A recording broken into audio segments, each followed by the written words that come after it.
A strange man moved into our house a week ago. It wasn't a moving van, no boxes unloaded, no furniture rearranged. He simply appeared.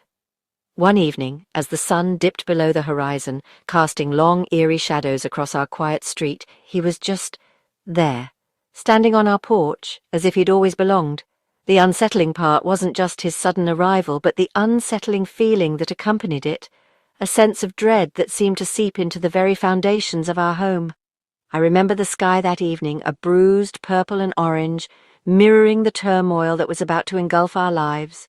The air was thick with an unnatural stillness, the kind that precedes a storm, but this was a storm of a different kind, a silent, insidious invasion that would shatter the normalcy we had always taken for granted. My parents treat him like a god, and he's never said a single word. They hang on his every gesture, anticipate his every need. It's as if he's cast some kind of spell, a silent enchantment that has completely consumed them. They used to be so warm, so engaged, always asking about my day, offering advice, sharing stories. Now their eyes are vacant, their smiles strained, their attention solely focused on this intruder. He sits at our dinner table, a silent, imposing figure, his presence suffocating the air.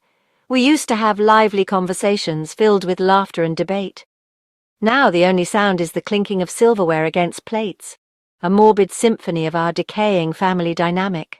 He eats sparingly, almost mechanically, his eyes never leaving my parents, as if he's drawing sustenance not from the food, but from their very essence. I don't know what to do. I'm writing this from a plastic chair in a hospital waiting room. The sterile environment does little to calm the storm raging inside me. Every beep of the machines, every hushed conversation between nurses is a painful reminder of the nightmare that has become my reality. I feel utterly alone, adrift in a sea of uncertainty and fear. I've tried to talk to my friends, but how do you explain something so bizarre, so inexplicable? They would think I'm crazy, and maybe I am. Maybe this is all a hallucination, a product of sleep deprivation and stress. But the cold, hard reality of this plastic chair, the acrid smell of disinfectant, the gnawing emptiness in my stomach, these are all too real. I clutch my phone, desperately searching for answers, for some kind of explanation, but the internet offers only conspiracy theories and horror stories, none of which seem to fit the unique horror that has befallen my family. It smells like bleach and quiet despair. The kind of despair that clings to the walls, seeps into the floors, and suffocates the soul. It's the smell of hopelessness, of resignation, of knowing that something terrible has happened, and there's nothing you can do to stop it. The janitor methodically mops the floor, oblivious to the silent screams echoing in my head. He's just doing his job, cleaning up the mess. But this mess is far beyond his capabilities. This is a mess that has infected our lives, a stain that may never be erased. I watch him mesmerized as he pushes the mop back and forth, a futile attempt to cleanse the uncleanable. My parents are in a room down the hall, in a coma, and the doctors keep using words like unprecedented and unexplained. They run tests, consult specialists, pore over charts, but they can't find anything. No virus, no toxin, no physical trauma. It's as if their bodies have simply shut down. The doctors look at me with pity, their eyes filled with a mixture of concern and helplessness. They offer platitudes, assurances that they're doing everything they can, but their words ring hollow. I see the doubt in their faces, the unspoken fear that they're dealing with something beyond their understanding. The nurse pushing the gurney disappears around the corner, leaving me alone with my thoughts, my fears, my growing sense of dread. But I know what happened. I was there, I watched it happen. It started subtly, almost imperceptibly, a change in my parents' demeanor, a growing obsession with the strange man, a gradual withdrawal from me.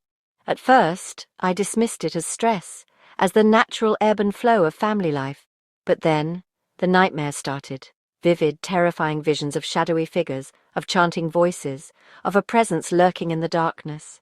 I would wake up in a cold sweat, my heart pounding, convinced that something was watching me.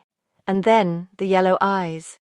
I saw them one night, peering from the shadows of the hallway, burning with an unholy light. They were the eyes of something not human, something ancient and malevolent. And the worst part, the part that is hollowing me out from the inside, is that I think I could have stopped it sooner. I ignored the warning signs, dismissed my instincts, convinced myself that everything was fine.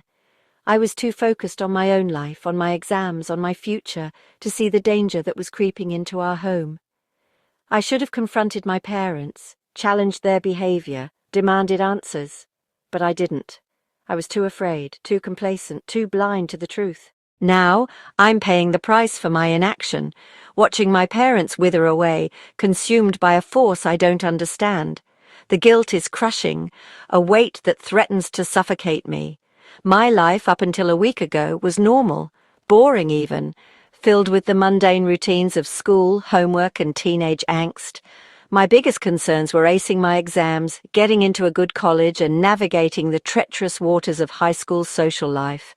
I spent hours poring over textbooks, cramming for tests, and stressing about my future.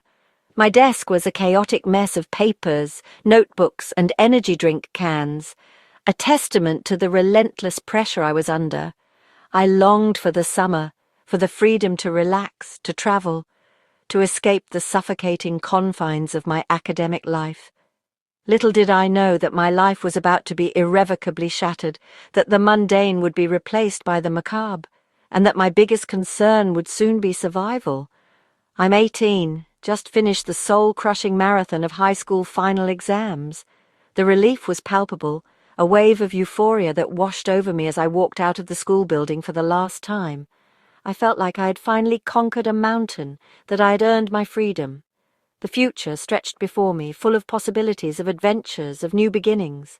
I imagined lazy days at the beach, road trips with friends, and the excitement of starting college in the fall. I had no idea that my future was about to be stolen from me, that the freedom I had so eagerly anticipated would be replaced by a prison of fear and despair. The weight of my backpack felt lighter than air, a symbol of the burdens I had shed, but a new, far heavier burden was already descending upon me. My parents are good people, quiet, loving, a little old-fashioned. They always put my needs first, sacrificing their own happiness for my well-being. They taught me the importance of hard work, honesty, and compassion. They were my role models, my protectors, my everything. I always knew I was lucky to have them, but I never fully appreciated their love until now, until it was threatened. The family photo on the mantelpiece is a constant reminder of what I've lost, of the warmth and security that has been replaced by cold, creeping dread. Their smiles seem frozen in time, mocking my current despair. I long to rewind the clock, to go back to that simpler time when our family was whole, when our home was a sanctuary, when the world felt safe. My dad is an immigrant, came here with nothing, and has no family in this country. He worked tirelessly to build a better life for himself and for his future family. He faced discrimination, hardship, and loneliness, but he never gave up. He instilled in me a sense of resilience, a belief that anything is possible with hard work and determination. He always told me stories of his homeland, of the family he left behind, of the dreams he carried with him across the ocean. He wanted me to understand the sacrifices he had made, the opportunities I had been given, and the importance of never taking anything for granted. Now, I fear that his sacrifices were in vain, that the life he built is about to be destroyed by something he could never have imagined. My mum was an orphan, raised in the system, so it's always just been the three of us. She never knew her parents, never experienced the unconditional love of a family. She always carried a deep sense of loss, a yearning for connection, a fear of abandonment. When she met my dad, she finally found the family she had always longed for. They built a life together, a haven of love and security, a testament to the power of resilience and the enduring human spirit.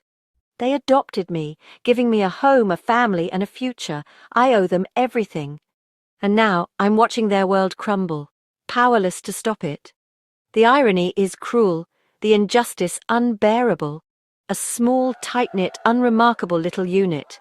We weren't wealthy, we weren't famous, we weren't extraordinary in any way, but we were a family. We shared meals, played games, watched movies, and supported each other through thick and thin. Our living room was our sanctuary, a place of warmth, laughter, and love. The couch was worn and comfortable, The coffee table was cluttered with books and magazines, and the walls were adorned with family photos. It was a simple life, but it was our life. And now that life is being threatened by a force that defies explanation, a darkness that has invaded our home and stolen our peace. The memory of those cozy evenings, of those simple joys, is now a source of unbearable pain, a reminder of what we've lost and what we may never get back. The board game lies untouched on the coffee table, a silent testament to our shattered family dynamic. I have to find a way to save them. I have to fight back against this thing. But how can I fight something I don't understand? How can I defeat an enemy I can't even see? The yellow eyes. They haunt my dreams, a constant reminder of the evil that lurks in the shadows. I have to be brave. I have to be strong.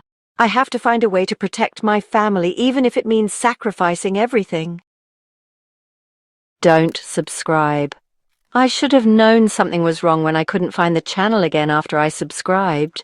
It started 3 weeks ago when I was deep in one of those late-night YouTube rabbit holes. You know the kind. You start watching cooking videos and somehow end up on conspiracy theories about missing persons. I was clicking through recommended videos when I saw it. A channel called Watching You 24/7 with exactly 666 subscribers. The thumbnail was just a black screen with white text that read, "Subscribe for exclusive content." No profile picture, no channel banner, no description. The only video uploaded was titled, "Welcome New Subscriber," and had been posted just seconds ago, which was weird because I hadn't subscribed yet. Curious, I clicked on the video. It was completely silent. Just 30 seconds of what looked like security camera footage of an empty living room. The furniture was outdated, covered in dust, and there was something off about the lighting that made my skin crawl. Right before the video ended, I could swear I saw something move in the peripheral darkness. Without really thinking about it, I hit subscribe. The counter jumped to 667, then the video disappeared. When I refreshed the page, the entire channel was gone. No search results, no browser history, nothing. Like it had never existed. I forgot about it until the next morning when I was getting ready for work. I was brushing my teeth when I noticed something in the bathroom mirror. A dark figure standing behind me.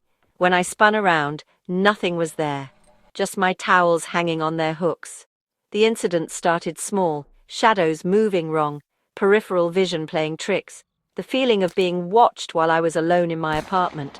I chalked it up to stress and too much caffeine, but then things escalated. I came home from work on Thursday to find my laptop open on the kitchen table. I always shut it down and put it away. The screen showed my YouTube homepage, but there was a new notification. Watching You 24/7 has uploaded a new video. My hand shook as I clicked on it. The title was Living Room, day 3 inches, and the thumbnail showed my apartment. My actual apartment, filmed from an angle that should have been impossible, like the camera was floating near my ceiling. The video was an hour long. It showed me sleeping on my couch the night before, when I'd fallen asleep watching Netflix. But in the video, there were things in my apartment that hadn't been there in real life. Dark shapes lurking in corners, pale faces pressed against windows, something tall and wrong standing at the foot of my couch, just watching me sleep. The comments were all from accounts with random letter number combinations. He doesn't see us yet. Soon. The 1,000th subscriber gets the special prize. I tried to unsubscribe, but there was no button. The channel had 982 subscribers now, and the number kept climbing as I watched. That night I stayed awake. Every creak of my apartment building made me jump. Around 3 a.m. I heard my front door open. I lived alone and had the deadbolt locked, but I heard footsteps in my hallway. Slow, deliberate steps getting closer to my bedroom. I grabbed a baseball bat and crept to my door. The footsteps stopped right outside. I could see shadows moving under the door crack. Then I heard a sound that made my blood freeze, the soft click of a camera shutter. When I finally worked up the courage to open the door, the hallway was empty, but there was a note on the floor. "Thank you for subscribing. Current count 991. The next morning there was another video. Bedroom, night 4. It showed me cowering behind my door whilst transparent figures walked through my apartment, taking pictures with old-fashioned cameras that made no sound. In the video, the figures looked right at the hidden camera and smiled. I tried everything. I deleted my YouTube account, but somehow I was still subscribed. I contacted YouTube support, but they said no channel by that name existed. I even went to the police, but how do you explain that a YouTube channel is haunting your apartment? The subscriber count hit 999 yesterday. As I'm writing this, I can see them clearly now. They're not trying to hide anymore. There's a little girl in a Victorian dress standing in my kitchen, her head tilted at an impossible angle. A man in a suit from the 1940s is sitting in my armchair, reading a newspaper with no words. Something that might have once been human is crawling across my ceiling, leaving wet marks. My younger brother went missing in the woods. He was gone for 3 days. When he came back, he wasn't my brother anymore. Something else came back in his place, wearing his face like a mask, and it brought the woods' terrifying secret with it. It had all started 6 months earlier. My parents, chasing a romantic dream of escaping the city's relentless hum, bought the house for its profound isolation.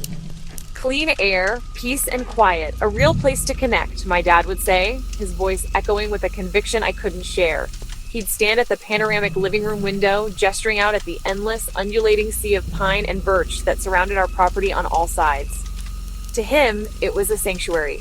To me, a 17-year-old ripped away from my friends and my life, it felt like a prison with breathtakingly beautiful walls. The silence here wasn't peaceful. It was heavy, pressing in, full of unsaid things. But for my younger brother, Leo, it was something else entirely. For him, it just meant we had a bigger, better playground. We were city kids, used to concrete and sirens, suddenly transplanted to the middle of nowhere. The woods, which felt like a cage to me, became his kingdom. He was the forest king, and I was his reluctant but loyal knight. He'd map out territories, name streams and clearings, and fill notebooks with drawings of the fantastical beasts he was sure lived just beyond our sight. He saw magic where I saw monotony. Leo was 10, I was 17. That 7-year gap was a chasm. It meant I was less of a brother and more of a permanent, legally mandated babysitter. My resentment was a low, constant hum beneath the surface of our days. But it was impossible to resent him for long. He was a good kid. Quiet, intensely imaginative, with wide eyes, the color of a perfect summer sky, and a spray of freckles across his nose like constellations. He still believed in everyday magic, and sometimes, when I wasn't trying so hard to be a moody teenager, I almost believed with him. He'd tell me about the whisperers in the trees and the moss men who slept under the roots. I'd tell him he watched too many cartoons. The day it happened was aggressively unremarkable, the kind of day that slips through your memory without a trace. The sky was the color of a dull, worn nickel, heavy and low, with the promise of the first big snow of the season. There was a stillness in the air, a held breath. I was on the porch, hunched over my phone, desperately trying to coax a single bar of service out of the indifferent air. I was scrolling through pictures of a life that felt a million miles away, friends at a party, laughing, existing in a world with reliable Wi-Fi. Meanwhile, Leo was at the edge of the woods, maybe 50 feet away, completely absorbed in building one of his signature stick and moss forts. This one was an outpost, he'd told me, to watch for the approach of the shadow cats. My mom's voice, slightly distorted by the glass of the kitchen window, cut through my concentration. Alex, keep an eye on him. The weather's turning. Don't let him wander too far. Her words were a familiar refrain, the background music to my life as Leo's keeper. Got it? I yelled back, my thumb still flicking across the screen. I didn't look up. That's the part that plays in my head on a loop, the memory that eats me alive in the dead of night.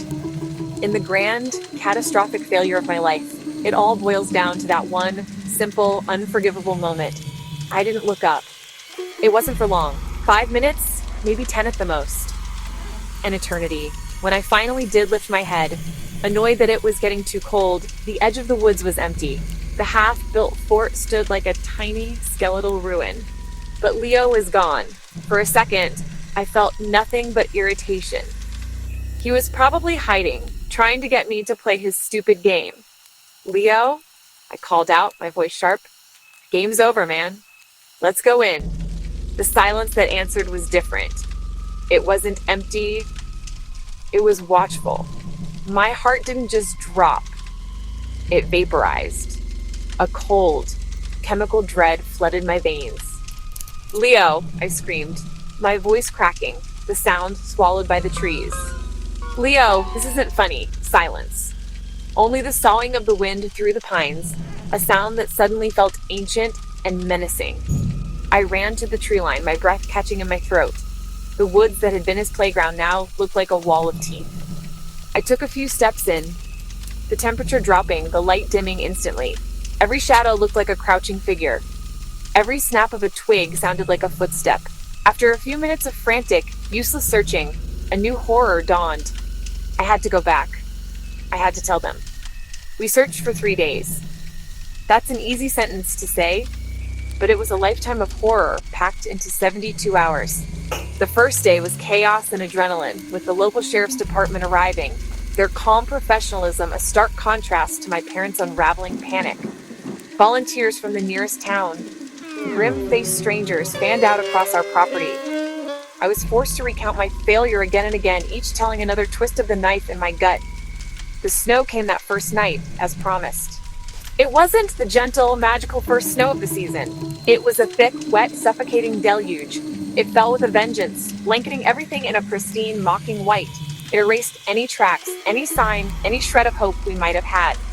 The woods just swallowed him whole and then wiped its mouth clean. By the third day, the house was a tomb. My dad's face, usually so full of life, had aged a decade. He moved like an automaton, making calls, talking to the sheriff, his energy brittle and thin. My mom just retreated. She sat in Leo's room, holding his favorite stuffed wolf, her eyes vacant, lost in a place none of us could reach. She didn't speak. She didn't cry. She just sat, surrounded by his drawings, his toys, his smell. The silence in the house was louder than any scream, and I sat with my guilt, a physical presence so heavy it felt hard to breathe. It was my fault. They didn't have to say it. I could see it in the way they couldn't look at me. On the morning of the fourth day, the sheriff came by to tell us they were scaling back the official search. It was a formality. The cold dread of acceptance, a feeling I wouldn't wish on my worst enemy, was finally settling over our house like a funeral shroud. It was over. He was gone. My parents just nodded, hollowed out. I was staring out the back window at the woods that had taken him when I saw it. A flicker of movement, a small dark shape detaching itself from the shadows of the pines. It stumbled across the snow-covered lawn, slow, deliberate. My heart stopped. It was him. He was just there, standing on the back porch, shivering, his clothes torn and muddy. My mom let out a sound, a choked, disbelieving sob of pure relief.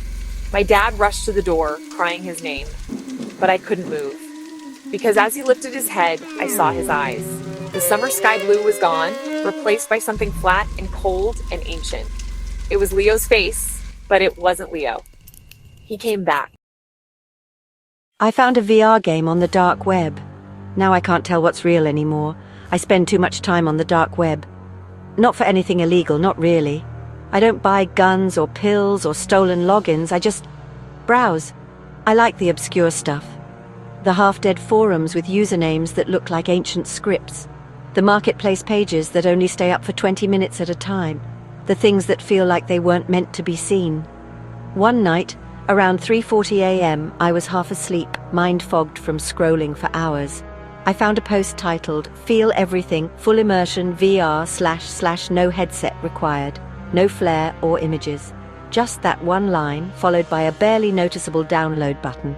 I clicked it. Of course I clicked it. No virus warnings, no installers, just a black window that opened instantly. No controls, no instructions, just a single line of glowing red text. Welcome home. And then sound, not music or static or any other game noise. Just breathing, like someone standing just behind me. Deep, steady inhales. I didn't even get the chance to react before the screen flashed, and I was in a hallway. Not a rendered hallway, not low-poly graphics or uncanny digital shaders. I was there. I didn't feel like I was in a game. I felt like I was inside a house I had never seen before. It was quiet. Dust hung in the air. The floor creaked beneath me when I took a step forward. I could feel the chill on my skin. The smell, musty wood, decay, something sour hit my nose so sharply I gagged. I looked down at my hands. They were my hands. Everything was real. The texture of the walls, the way the light filtered through the stained glass. I tried to exit. I blinked and I was back in my room, sitting in my chair, alone, except I wasn't sweating before. My heart was pounding like I'd just run a mile, and my hands were covered in dust, and on my arm a small red line. The next night I went back. Same black window, same welcome home, same house. This time I stayed longer. I wandered through the rooms. None of them made sense. A kitchen led into a bathroom. A stairwell went down but ended at an attic. Some of the furniture looked warped, like it had melted and reformed in strange shapes. But I felt everything. I touched a cracked window and it sliced my fingertip open. I ran my hand over a burning stovetop and felt the skin blister. I stood under a leaking ceiling and shivered as cold water soaked through my shirt. Every sensation was real, too real, and I couldn't stop. I was obsessed, not with the visuals or the mystery, but with the feeling, the immersion. Nothing in the real world compared. And slowly, the game started bleeding into the real world. At first, it was small things. The smell of that rotten hallway would follow me out of the game. I'd find dust on my floor that matched the exact grainy texture of the carpets inside the house. Then I started hearing breathing at night, always from behind me, always just out of reach. One afternoon I tried to cook dinner. My stove, my real stove, looked different, older, rusted, the exact same design as the one in the game. The knobs felt too warm when I touched them. I blinked, shook my head, and it was normal again, but my hand still stung. I tried to stop. I didn't open the game for 3 days. I unplugged my PC, I stayed away from screens. I thought maybe I just needed sleep. On the third night, I woke up on the floor of my hallway, dust in my mouth, blood on my fingertips. I didn't remember walking there. I didn't remember doing anything. I sat up, shaking, and turned to look at the mirror in the hallway, and behind me, for just a split second, I saw the house, that house, flickering like a reflection of somewhere else. And then it was gone. I started finding things. In my real apartment, I'd wake up and my bedroom would look wrong, like the bed frame had shifted a few inches. The closet door unhinged just slightly, and then came the children. It started with whispers, laughter from the hallway, bare feet slapping against the floor, high-pitched giggles and the sound of small hands brushing the walls. Then, one night I saw them, 3 kids, pale, dirty, standing at the end of the hallway just watching me. Their clothes didn't match. They looked like they were from different decades. I finally snapped the night I saw him. The tall man. The thing. It wasn't a person. It was black. Black like a shadow that refused to move. He stood just beyond the kids, at least 7 feet tall. I called the police. I didn't even think twice about it. I picked up my phone, fingers shaking, and told them there were people in my house. That I was seeing things. Children. A man. Shadows. 10 minutes later, there was a knock on the door. The officer looked normal. Mid-40s calm voice. Concerned expression. He stepped into my apartment, looked around, and then shook his head. "No one's here," he said. I was only gone for 30 seconds. When I came back into the room, the officer was on the floor dead, blood pooling around his head. His skull was cracked open like someone had slammed it into the corner of the table, and right above him stood the black figure. I screamed. I didn't look back. I ran to the officer's car and jumped in, fumbled with the keys, started the engine and drove. The moment the car started, I floored the gas pedal. The road bent slightly to the left. A field of trees rolled by on the right. A crooked pine sat at the edge of the ditch. I passed it. My eyes flicked to the clock. 3:12 a.m. I kept driving. The road bent slightly to the left again. Trees, ditch, crooked pine. Same one. I tried calling 911 again. No signal. My phone flickered and showed a loading icon I'd never seen before. The spinning circle pulsed like a heartbeat. Then the screen turned black. and in red text, the same words I saw when I first launched the game: welcome home. Until suddenly, I wasn't in the car anymore. I was on my couch, arms stretched out, fingers curled like they were still gripping a steering wheel, but my shoes were muddy. My pockets were filled with dust and pine needles. And in my left hand, clenched tight, was the officer's badge. I don't know what's real anymore. Sometimes I wake up in rooms I don't recognize. One night I opened a closet to grab a jacket and saw a hallway I'd never seen before. Now I hear breathing every night. Sometimes I catch glimpses of the tall man. I haven't turned on my PC in weeks, but the monitor turns on by itself now. Sometimes at 2 a.m., sometimes at 3:40. Each time it boots to a black screen, and now tonight, for the first time, it says, "You never left." I think I'm still playing. I think the game just changed levels. Maybe he's already standing behind you right now, reading this with you. And if you start hearing things too, if your house starts to shift, if you wake up with dust in your lungs and scratches on your skin, then I'm sorry. May God have mercy on your soul.